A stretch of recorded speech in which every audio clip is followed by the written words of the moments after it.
Bonjour et bienvenue dans Sport Dimanche, 10 minutes pour faire le tour de l'actualité sportive de ce week-end de Noël. On démarre comme chaque semaine avec les titres. En Angleterre, pas de trêve pour les footballeurs pendant les fêtes. Le Boxing Day démarre ce lundi, une période pendant laquelle c'est bien connu, on ne peut pas gagner le titre, mais en revanche, on peut le perdre. Dans un peu plus de 2 semaines maintenant, le coup d'envoi de la CAN 2017 sera donné au Gabon. Focus dans ce journal sur l'équipe nationale d'Ouganda, dont la dernière participation remonte aux années 70. Enfin, on fera un point sur le Vendée Globe. Ils sont 19 skippers encore en course. Toujours en tête, Armel Lecléache sur Banque Populaire. Éric Bellion a lui fait une belle rencontre en mer. Vous verrez tout cela. Bonjour et merci de nous rejoindre sur France 24. C'est une tradition que les amateurs de football anglais ne rateraient sous aucun prétexte. Le Boxing Day débute ce lundi en Angleterre. On va jeter un coup d'œil au programme complet de cette 18e journée de Premier League. Le leader, Chelsea, accueille Bournemouth. Manchester City se déplace sur la pelouse d'Hull City. United reçoit lui Sunderland. Également au programme Liverpool-Stoke ou encore Watford-Crystal Palace. Le champion en titre Leicester, 15e cette année, défie lui Everton. De leur côté, les Gunners d'Arsenal restent sur 2 défaites consécutives en championnat. Face à Everton et face aux Citizens de Pep Guardiola, Arsène Wenger veut donc vite redresser la barre car les Gunners pointent déjà à 9 longueurs du leader Chelsea. On va écouter l'Alsacien. Nous voulons montrer que nous sommes prêts pour le combat et que nous avons du répondant. Sur 20 matchs, on en a perdu 2, les 2 derniers. Mais on a toujours un bon niveau et de la qualité depuis le début de la saison. Nous voulons répondre de manière forte et déterminée. Tout le monde est concentré là-dessus. Voilà pour Arsène Wenger. Tottenham ne jouera lui que mercredi. Ce sera sur le terrain de Southampton. Avec seulement 2 défaites en 17 journées, les Spurs ne pointent pourtant qu'à la 5e place de la Premier League. Présentation de cette rencontre face aux Saints avec nos confrères d'Eurosport. Regardez. Un déplacement délicat sur la pelouse de Southampton, une rencontre que les Spurs doivent remporter pour conserver des ambitions élevées dans ce championnat. Le titre, Mauricio Pochettino y croit toujours malgré le retard pris sur Chelsea.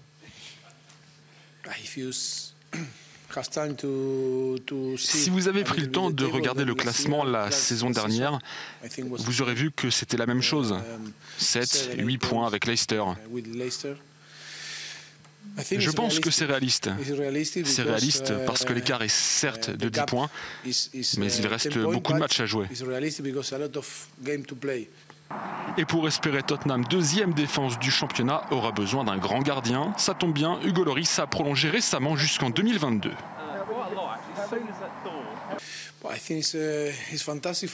Je pense que c'est fantastique pour le club. C'est une très bonne chose. Tous nos joueurs sont impliqués sur un projet à long terme. C'est une excellente nouvelle pour nous. Je pense que c'est un signal très très fort pour nos supporters et pour le club.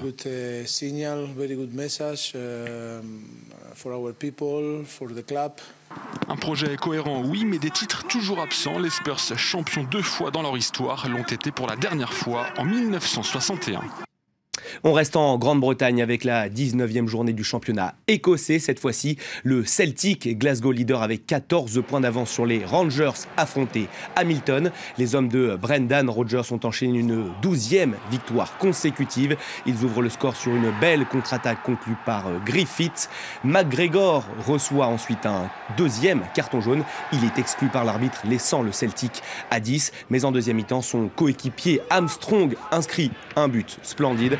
Une frappe en pleine lucarne à 25 mètres, ça fait 2-0 pour le Celtic. Et en toute fin de match, c'est le Français Moussa Dembélé qui parachève le succès de son équipe. Score final 3-0 pour le Celtic, plus que jamais leader de ce championnat écossais. Voilà pour ce 3e but de Dembélé. On ouvre à présent notre page consacrée au transfert. Oscar va quitter les Blues de Chelsea, c'est désormais officiel. Direction la Chine pour le meneur de jeu brésilien et plus précisément le club de Shanghai. Montant du transfert environ 70 millions d'euros. Oscar aura joué 4 saisons et demie chez les Blues pour 38 buts.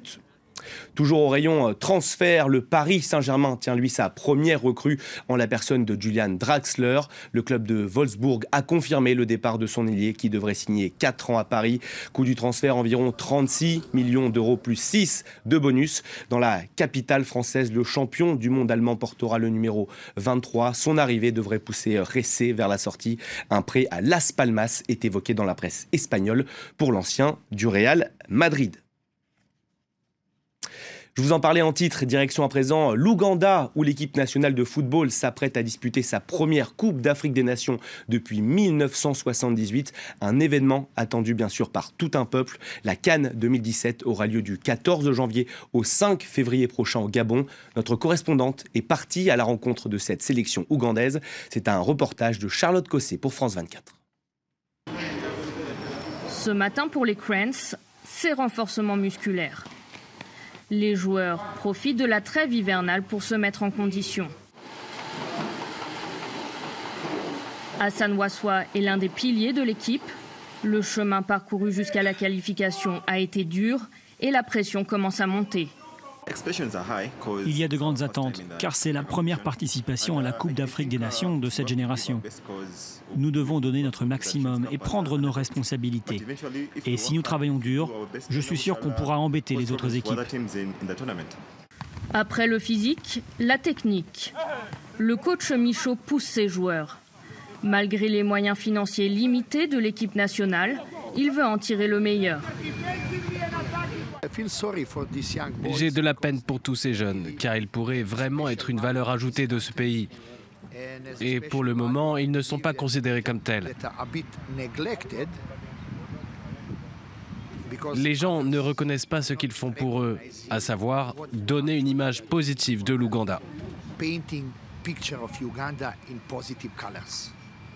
Des moyens financiers limités donc, mais une véritable ferveur populaire. Beaucoup, comme Andrew, aiment venir voir des matchs après le travail. La plupart n'étaient même pas nés lors de la dernière qualification de l'équipe nationale. Tout le monde était impatient, car la dernière fois qu'ils ont participé à la CAN, ils ont atteint la finale. Donc on attend de revivre ce moment historique. Et peut-être que cette fois on gagnera la coupe. Les Cranes vont mettre à l'épreuve leur entraînement dès le 11 janvier prochain. Au programme, un match amical contre la Côte d'Ivoire, championne d'Afrique en titre. Et on souhaite évidemment bonne chance à cette équipe ougandaise. Le Vendée Globe, à présent, 19 skippers sont encore engagés dans ce tour du monde en solitaire, sans escale et sans assistance. Armel Lecléache est toujours en tête. Son dauphin, Alex Thompson, a lui dépassé le Cap Horn à son tour ce dimanche. Et chose rarissime, 2 navigateurs ont pu passer Noël ensemble. Ils se sont retrouvés par hasard en plein milieu de l'océan, au large de la Tasmanie. Le récit de Catherine Rougerie, notre confrère de France 2. Petit Papa Noël. Poussés par les vents, enivrés par les flots, ils ont fêté Noël chacun à leur manière. Arnaud Boissière n'a pas encore décroché la lune, mais caché dans sa voile, il y a des cadeaux. Une hotte bien garnie.